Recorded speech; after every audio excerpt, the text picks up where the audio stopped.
Halo, jumpa lagi di channel saya Cerita Dokter. Saya Dr. Gigi Bayu Herlambang. Di sini saya akan menjelaskan bagaimana proses terjadinya lubang pada gigi. Stay tune.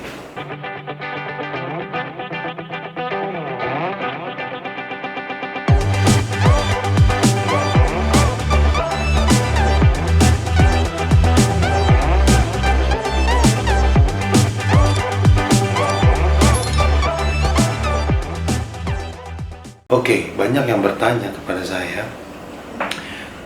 bagaimana sih dok proses terjadinya gigi bolong atau karies? Pertama yang saya akan jelaskan adalah jenis-jenis karies itu ada banyak. Ya, mungkin ya, untuk beberapa orang tahu, yang penting untuk orang awam mungkin kita berbicara dengan karies yang sedang, karies yang kecil, dan karies yang sangat dalam. Itu aja dulu. Karies yang kecil kemungkinan karies itu bolong gigi. Karies yang kecil itu kemungkinan hanya sampai lapisan emal saja. Karies yang sedang mungkin sampai lapisan dentin, dan karies yang dalam itu kemungkinan sampai menuju pintu saluran akar. Nah, bagaimana proses terjadinya si karies tersebut? Awal mulanya si karies tersebut bisa timbul berbagai macam faktor. Yang pertama mungkin awal mula pasti semua dari makanan, sisa-sisa makanan yang terselip. Si karies tersebut bisa tumbuh di mana saja, baik di sebelah dekat gusi, atau di bagian atas gigi, atau di samping gigi. Itu tergantung dari di mana si karies itu akan tumbuh. Yang pertama itu bisa karena penyebab makanan, sisa-sisa makanan. Nah, contoh lah, kita ambil contoh, ada karies yang ada di atas gigi, ya. Nah, gigi kan memiliki seperti inilah contohnya. Gigi memiliki ceruk, yang dimana ceruk itu seperti legokan yang kita sebut yang sangat dalam. Ada yang dalam, ada yang tidak. Nah, disitulah kita saat mengunyah kan menumbuk makanan ada di dalam sini. Nah, kemudian si sisa-sisa makanan yang sedikit nyempil di sini tidak bisa dibersihkan oleh si sikat gigi. Nah, kemudian sisa-sisa makanan itu adalah jadi sumber bakteri, yang dimana bakteri sangat senang sekali tinggal di situ. Yang lama-kelamaan tidak bisa dibersihkan dan pasien tersebut tidak mau kontrol ke dokter gigi, tidak mau membersihkan giginya, ya otomatis lama-kelamaan akan menimbulkan karies tersebut. Terus akan menggerogoti sampai mungkin kariesnya dari kecil tapi didiemin sama pasien, tidak akan berasa apa-apa. Ketika menyentuh dentin, kemungkinan dia sudah mulai merasa ngilu, tapi didiamkan saja, lama-lama sampai besar segala macam. Nah, itu bisa menimbulkan bahaya gitu, bahkan bisa membuat gusi bengkak gitu.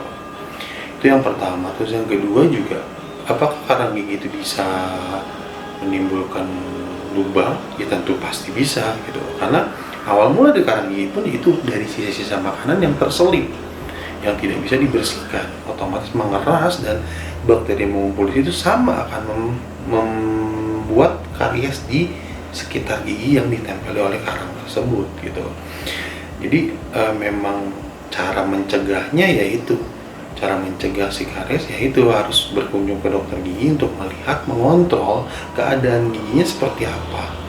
Apakah kebersihan mulutnya sudah dilakukan dengan baik atau belum gitu. Mungkin nanti dokter gigi akan memberikan saran harus bagaimana untuk cara membersihkan gigi yang baik dan benar itu. Terus yang kedua, mensikat gigi harus benar. Ada teknik beberapa cara sikat gigi yang baik dan benar. Mungkin nanti akan di channel selanjutnya saya akan jelaskan kembali bagaimana cara mensikat gigi yang baik dan benar. Terus kapan sih dok? Saya ada beberapa pasien yang pernah curhat sama saya bahwa saya sering kodok sikat gigi sampai 4 kali sehari. Saya bilang luar biasa gitu kan. Ya, tapi yang harus dilakukan adalah, yang paling penting adalah sikat gigi itu tidak perlu banyak, tapi caranya yang benar dan waktunya yang benar. Contoh, ada orang yang pagi, siang, sore, tapi malamnya enggak, gitu. Nah, itu yang bahaya. Justru di saat kita mau tidur, itu wajib kita lakukan sikat gigi. Kenapa? Karena ketika kita selesai makan, ya, kita tidak membersihkan makanan tersebut lalu kita tidur, nah, mulut kita kan berubah menjadi asam. Sisa-sisa makanan yang terselip itu, yang saya sudah kembali bilang, itu akan ditempeli oleh bakteri. Maka sebaiknya adalah supaya bakteri-bakteri dan sisa makanan itu hilang, yaitu sikat gigi agar mencegah terjadinya karies tersebut, gitu. Jadi sikat gigi ya saya sarankan ya 2 kali sudah cukup sih, pagi dan mau tidur. Tapi kalau mau 3 kali pun silakan. Tapi utamanya adalah mau tidur.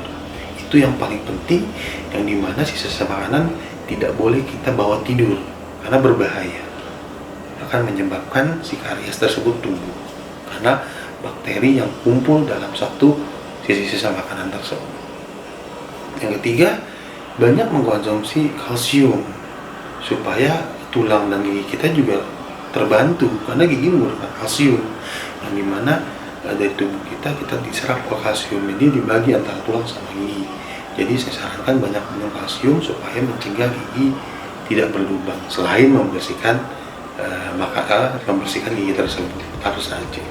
Dan jangan lupa untuk berkunjung ke dokter gigi untuk mengecek 6 bulan sekali, diwajibkan untuk mengecek karang giginya atau ada penyakit-penyakit lain di mulut. Itu harus, karena kita tidak bisa terlepas dari yang namanya karang gigi. Segimana kita membersihkan dengan benar, mungkin akan ada juga karang gigi yang sedikit nempel pada gigi yang bisa mengakibatkan karies tersebut. Terakhir, ingat, ganti sikat gigi secara berkala.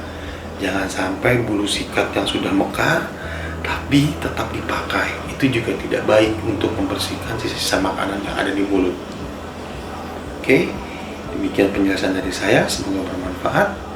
Dan jangan lupa tetap jaga kesehatan, tetap jaga kebersihan mulut kita semua. Sampai jumpa di channel saya selanjutnya. Assalamualaikum.